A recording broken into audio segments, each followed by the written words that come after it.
Hallo und herzlich willkommen zu einer neuen Folge von Mazda News. Vor einigen Tagen wurde der neue Mazda CX-5 2025-26 in Amerika gesichtet bei Entwicklungsfahrten und direkt auch mal abfotografiert. Und das fand ich so interessant, dass ich gesagt habe, wir müssen da unbedingt mal ein Video für euch machen, damit wir uns diese Bilder mal gemeinsam anschauen können, was sich da eigentlich alles verändert hat gegenüber dem aktuellen Modell. Und wir können es natürlich hier in diesem Video auch mal gut miteinander vergleichen. Ich hätte gesagt, wir steigen direkt mal ein und schauen uns mal das erste Foto von dem Auto an. Und wie ihr schon seht, das Fahrzeug ist natürlich wie üblich als Erlkönig komplett noch mit Folie beklebt, dass man die Konturen möglichst schlecht erkennen kann. Aber auf einen Blick kann man dieses Auto schon als Mazda erkennen. Und für alle, die den CX-5 schon kennen, die werden hier auch definitiv erkennen, dass es ein CX-5 ist, also wie ein CX-5 ausschaut. Im Detail kann man aber schon sehr große Veränderungen auch in der Optik erkennen. Es ist also wirklich schon ein größeres Facelift, was hier Mazda vorgenommen hat. Und wir schauen uns jetzt einfach mal die Front so ein bisschen an. Und für alle, die die Marke Mazda kennen, man sieht hier schon ganz deutlich, dass die Scheinwerfer sich in der Form verändert haben. Und zwar haben wir hier ein deutlich schmaleres Design, das hier noch teilweise nach unten weitergezogen wird. Das heißt also eher auf zwei Ebenen dann jetzt im Moment am Fahrzeug designt wurde. Mir fällt auch auf, dass der Kühlergrill ein bisschen schmaler geworden ist im Vergleich zum aktuellen Modell. Hier unten der Lüfter, anscheinend auch noch mit den typischen Lamellen, die wir bisher beim Modell auch schon hatten, ist weiterhin vorhanden. Und hier kann man auch nochmal so eine Art Deko-Element, vielleicht so eine Art Lufteinlass dann auch später sehr, sehr gut erkennen. Ansonsten hier von der Seite, man sieht natürlich schon so ein bisschen die Alufelgen, sehen wir uns dann gleich nochmal in Ruhe an. Aber ja, ein ganz, ganz typisches CX-5-Gesicht. Schauen wir uns mal die Scheinwerfer ein bisschen näher an. Hier sieht man nochmal die Tagfahrlichter sehr gut. Ihr seht jetzt schon mal hier schön abgegrenzt.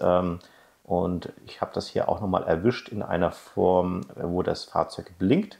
Also man hat hier auch den Blinker in die Tagfahrlichter integriert. Das finde ich immer sehr schön, dass man da nicht nochmal ein zusätzliches Element im Fahrzeug hat. Und hier haben wir das Ganze mal für euch auch mit dem aktuellen Modell verglichen. Da kann man das, glaube ich, auch ganz gut erkennen. Hier also, seht ihr schon, der Scheinwerfer geht hier so ein bisschen ellipsenförmig. Außen hin wird er immer breiter. Hier relativ parallel zueinander, sehr, sehr flach designt.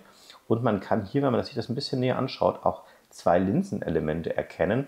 Also ich vermute, dass eben in einem Bereich irgendwo das Abblendlicht sich befindet, im anderen dann vielleicht das Fernlicht. Das kennen wir auch schon vom CX-60 ganz ähnlich. Auch hier dieses typische L, was wir bisher schon haben, ist natürlich auch hier vorhanden. Was ich hier unten erkennen kann, ist, dass das hier noch nach unten weitergeht. Es ist allerdings mit Folie beklebt auf beiden Seiten, ist also kein sicherheitsrelevantes Bauteil. Ich vermute, dass wir hier eher über eine Art vielleicht Dekor oder irgendeinen Grill reden. Und was natürlich auch gleich auffällt, wir hatten beim CX-5 bisher auch einen relativ breiten Chrome-Wing, sagen wir immer dazu, also eine Umrandung neben dem Kühlergrill. Und das scheint jetzt hier schon mal deutlich schmaler zu sein. Man sieht auch hier, dass jetzt keinerlei Chrom vorhanden ist. Das kann jetzt einerseits bedeuten, dass das Auto noch ein Vorserienmodell ist und einfach noch kein Chrom verbaut wurde, oder dass man einfach gänzlich auf Chrom verzichtet hat, was ich tatsächlich auch ganz gut fände, weil es doch eine etwas aggressivere Optik von vorne ist. Und wenn man das jetzt hier zum Beispiel eben in Wagenfarbe lackieren würde, fände ich auch ganz schick. Vom Grill her selber, sagte ich ja schon, er wirkt ein bisschen schmaler, geht nicht mehr so ganz spitz zu, aber so von diesem Gitter selber hat sich nicht viel verändert. Man sieht hier diese Verkleidungen. Ich denke, dass man hier diese Bereiche verkleidet hat, die eben nicht mit Luft durchströmt werden. Das haben wir hier bei unserem auch. Wenn man ganz genau hinschaut, ist das im Endeffekt auch abgedichtet, also nur in der Mitte fließt dann wirklich die Luft durch. Schauen wir uns das Mazda-Logo mal an, auch das hat sich nicht verändert.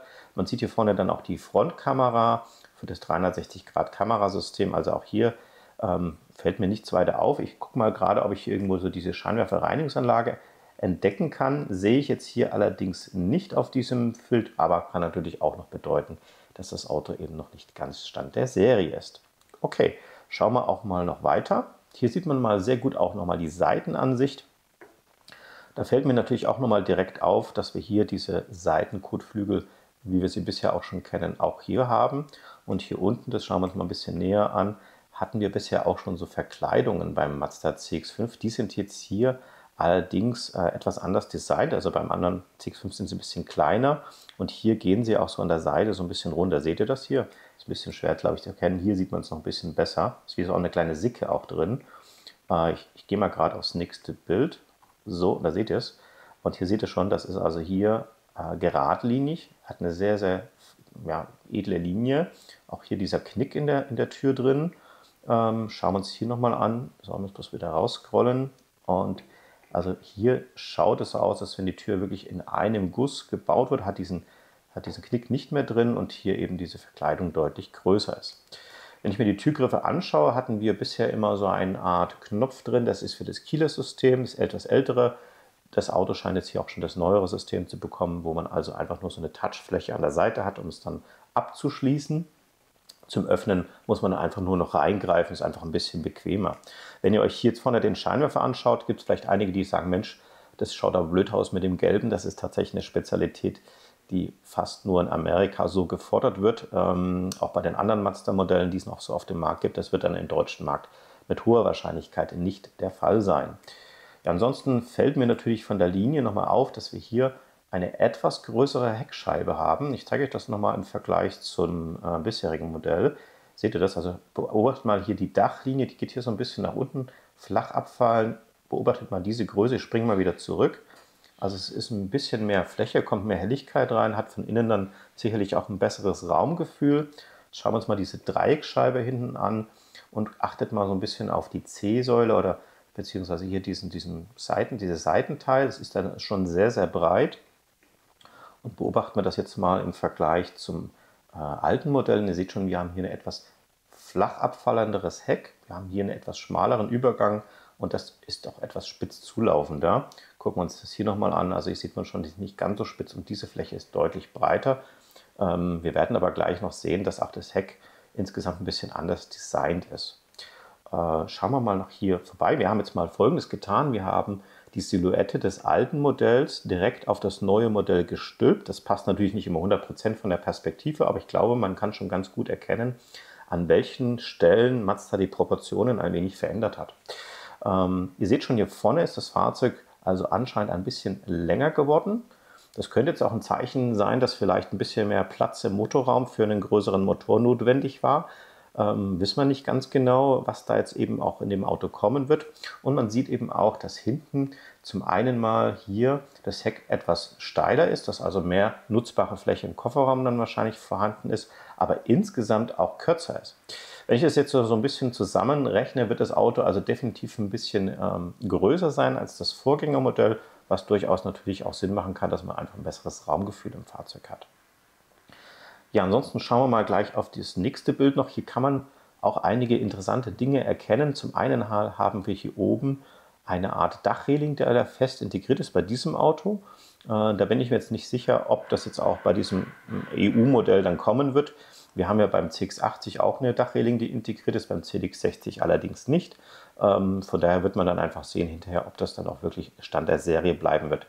Haifischflosse hinten mit der Antenne kennen wir schon so. Schauen wir uns mal die Antenne bzw. den Heckspoiler hinten an, der jetzt hier nochmal deutlich ausgeprägter ist als bei dem bisherigen Modell. Ich zeppe nochmal ganz kurz zurück und hier seht ihr das schon, hier ist es eigentlich eher so ein bisschen angedeutet, zieht sich relativ weit nach unten und hier seht ihr schon, also hier nochmal ein bisschen weiter hinaus. Man sieht auch schon von den Scheinwerfern hier, dass wir eine ganz andere, auch schmalere Form haben als beim bisherigen Modell. Schauen wir uns aber gleich nochmal an. Und was man hier auch eindeutig sieht, ist, dass hier der Überbau oder wie man dazu sagt, die Ladekante deutlich kürzer ist als bei dem bisherigen Modell, was natürlich auch praktisch ist, weil man dann eben ein geringeres Risiko hat, sich die Ladekante zu verkratzen. Ansonsten fällt mir jetzt hier hinten nicht viel weiter auf gegenüber dem normalen Modell, das hatten wir schon alles besprochen. Schauen wir uns mal die Scheinwerfer vielleicht ein bisschen im Detail an. Die Alufelgen habe ich noch kurz für euch vorbereitet. Ihr seht das nochmal. Bin mir natürlich auch nicht 100% sicher, ob diese Felgen dann wirklich hinterher im normalen Modell enthalten sind, ob das irgendwelche Prototypen sind. Meistens ist es aber so, dass da schon mit den richtigen Felgen gefahren wird. Hier fehlen natürlich in der Mitte noch die Narbendeckel, denn da ist ja normalerweise das Mazda-Logo drauf. Das haben die jetzt absichtlich nicht drauf gemacht. Man sieht hier auch im Moment, was recht typisch ist bei Mazda, dass man diese Felge an der Seite ein bisschen verstärkt. Das heißt, es ein bisschen kräftiger wirkt. Ist ein komplett neues Design, was wir bisher auch bei Mazda so in dieser Form noch nicht hatten. Von der Größe würde ich jetzt hier 18 oder 19 Zoll schätzen, ist jetzt wirklich schwer. Wobei tatsächlich, wenn ich jetzt hier den Bremssattel anschaue und den Abstand, dann könnte es tatsächlich auch eine 17 Zoll Felge bloß sein, die man hier montiert hat. Bisher war es ja beim Modell so, dass wir eigentlich 17 Zoll in der einfachsten Ausstattungslinie hatten und dann hatten die meisten Modelle schon 19 Zoll Felgen. Also ich vermute, mittlerweile würde ich sagen eher eine 17 Zoll Felge. So, jetzt schauen wir uns mal das Heck an. Da finde ich eben auch ja, einige Veränderungen. Wir schauen uns als allererstes mal die Scheinwerfer an. Und wenn ihr euch dieses Bild anschaut, denkt ihr da im ersten Moment an Mazda. Also als ich das Foto das erste Mal gesehen hatte und ich wusste, oder hätte nicht gewusst, dass das ein Mazda ist, ich hätte, glaube ich, gedacht, das ist ein BMW. Ja. Also es schaut von hinten ein bisschen aus wie ein BMW. Irgendwie erinnern mich diese Scheinwerfer einfach daran, aber ich finde sie wirklich schick. Wir gucken uns diesmal ein bisschen Detail an. Hier blinkt Gott sei Dank gerade der Blinker mal. Wir haben hier anscheinend eben ein Element und dann auch nochmal hier ein LED-Element, also zweiteilige Rückleuchten. Schön schlank gemacht, finde ich, wird so wirklich sehr schick. Was mir auch direkt auffällt, ist, dass die Heckscheibe ein bisschen kleiner geworden ist als beim bisherigen Modell. Da hatten wir auch wieder so eine V-Form. Das haben wir jetzt hier bei diesem neuen Modell nicht mehr. Ihr seht schon, auch eine zweiflutige Abgasanlage ist vorhanden und hier nicht mit irgendwelchen Fake-Blenden, also auch wirklich die echten Endrohre. Hier unten wirkt es so, als wenn es da vielleicht irgendwie so eine Art Abdeckplatte für eine Anhängerkupplung gäbe, aber da bin ich mir auch nicht sicher, ob die da vielleicht einfach mit der Folie irgendwas Blödsinn gemacht haben. Und wenn man sich die Stoßstange anschaut, scheint die auch mehrteilig zu sein. Das heißt, wir haben hier die Trennung von dem Hauptteil, dann scheint es hier nochmal eine Art Element zu geben und hier, das deutet natürlich dann darauf hin, dass hier vielleicht dann mit verschiedenen Farben vielleicht später mal gearbeitet wird oder dass es einfach, wenn man irgendwo anstößt, dass es sich dann leichter reparieren lässt, dass man nicht die ganze Stoßstange kaufen muss, sondern beispielsweise eben nur das untere Element und dann ist es auch wieder schick. Was mir auch auffällt, ist, dass hier unten beim bisherigen Modell war nochmal so eine Art Verblendung drauf, die ist also komplett weggefallen. Finde ich jetzt aber auch nicht absolut notwendig. Dadurch wirkt das Ganze noch ein bisschen cleaner. Und man sieht hier schon auf der linken Seite, seht ihr, dass da so ein bisschen angedeutet, da sind dann wahrscheinlich die Bezeichnung, die Typbezeichnung vom Auto oder Mazda und hier dann auch nochmal, es könnte Mazda heißen, ich weiß es nicht ganz genau. Was mir aber auch auffällt, dass sich hier oben noch was befindet, das wir bisher noch nie gesehen hatten. Das schauen wir uns aber gleich nochmal so ein bisschen im Detail an. Ja, hier nochmal die Dachreling und auch die Haifischflosse, nenne ich es jetzt mal. Der fährt er eben gerade hier auf das amerikanische Firmengelände von Mazda. So, ich habe euch hier nochmal einen Vergleich vorbereitet vom aktuellen Modell Rückansicht zum Prototypen, zum Erlkönig. Und ihr seht auch nochmal ganz deutlich, wie sich die Scheinwerfer da verändert haben. Hier haben wir eher so eine Art Schwung nach oben. Scheinwerfer wird dann ein bisschen breiter. Haben wir hier auch, aber eher nach unten. Aber auch hier sieht man schon die Gene von Mazda. Vermutlich ist dann eben diese Beleuchtung hier an dieser Stelle integriert und dann wird eben hier wahrscheinlich dann auch wieder so eine Art L entstehen. Hier sagte ich ja schon, dieses Kunststoffelement, diese Verblendung, die ihr hier sehen könnt, abgesetzt, fehlt hier komplett. Was man auch sehen kann, das ist auch wieder ein Beleg dafür, dass die Heckscheibe wahrscheinlich deutlich kleiner ist, ist, dass der Wischer hier auch kleiner ist als beim bisherigen Modell, also der Wischerarm eben nicht mehr diese volle Größe besitzt. Hier seht ihr es nochmal, CX5 wird dann wahrscheinlich hier irgendwo stehen. Hier war dann dieses eSky Active gestanden, das wird dann wahrscheinlich hier stehen. Und was dann hier oben steht, das schauen wir uns dann gleich nochmal in Ruhe an. Genau, das haben wir jetzt hier das Thema Logo. Und zwar schaue ich gerne auch mal bei einem japanischen Blogger vorbei, der doch recht intensiv unterwegs ist und sehr gut informiert ist. Und da sind echt immer ein paar gute Informationen auch für uns dabei. Und da geht es eben darum, dass hier auch schon diskutiert wird. Wenn man sich das hier so im Detail anschaut von der Seite, sieht man, da muss irgendwas sein. Da hat Mazda also schon irgendein Logo, irgendeine Bezeichnung drauf. Und wenn man jetzt mal beim neuen Mazda 6e schaut, der ja dann auch 2025 kommen soll, der wird also hier diesen neuen Mazda Schriftzug bekommen hinten am Heck. Finde ich wirklich sehr stylisch, ist momentan auch wieder so ein kleiner Trend auf dem Markt, wird also auch bei anderen Autoherstellern mittlerweile so praktiziert und ich finde es hier wirklich sehr dezent, edel. Das unterstreicht einfach nochmal so ein bisschen das Markenimage. Also das wird wahrscheinlich dann hier bei diesem Auto dann erstmalig auch eingeführt werden, beziehungsweise bei Mazda 6e haben wir es dann ja wahrscheinlich auch schon.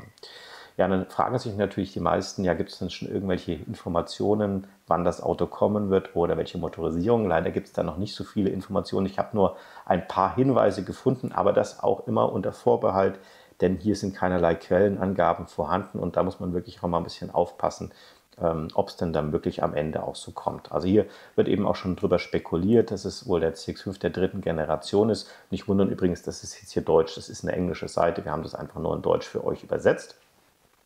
Und hier wird also darüber spekuliert, dass das Auto voraussichtlich also im Jahr 2025 als Modelljahr 26 auf den Markt kommen soll. Das würde also bedeuten, dass das irgendwo Ende des Jahres dann passieren wird. dann sagt man meistens schon Modelljahr 2026. Und hier steht eben etwas, dass der CX-5 mit einem selbstentwickelten Hybridantrieb ausgestattet sein soll. Auch da muss man natürlich das Ganze mit Vorsicht genießen. Zum einen haben wir teilweise komplett andere Motoren auf dem amerikanischen Markt wie in Europa. Also da gibt es teilweise wirklich gravierende Unterschiede. Und von daher Hybridantrieb ist ja leider auch ein sehr weit gedehnter Begriff. Das kann ja vom Mildhybrid, den wir schon kennen, bis hin zum Plug-in-Hybrid alles Mögliche sein oder zu einem Vollhybriden. Da müssen wir dann einfach noch mal ein bisschen warten. Da werden sicherlich auch in den nächsten Monaten noch weitere Informationen durchsickern. Wenn euch solche Informationen übrigens interessieren, solltet ihr auf unseren Kanal auf jeden Fall regelmäßig mal reinschauen. Am besten auch abonnieren und die Glocke drücken. Dann kriegt ihr nämlich immer eine Info, wenn wir ein neues Video hochgeladen haben. Ja, und wenn ihr irgendwelche Fragen habt zum neuen Modell oder vielleicht irgendwelche Infos habt, die ihr irgendwo gefunden habt, die ich noch nicht gefunden habe, schreibt es wie immer unten in die Kommentare rein. Freut uns immer sehr. Lasst uns einen Daumen nach oben da und ansonsten schauen wir einfach wieder mal beim nächsten Video vorbei. Dankeschön und tschüss.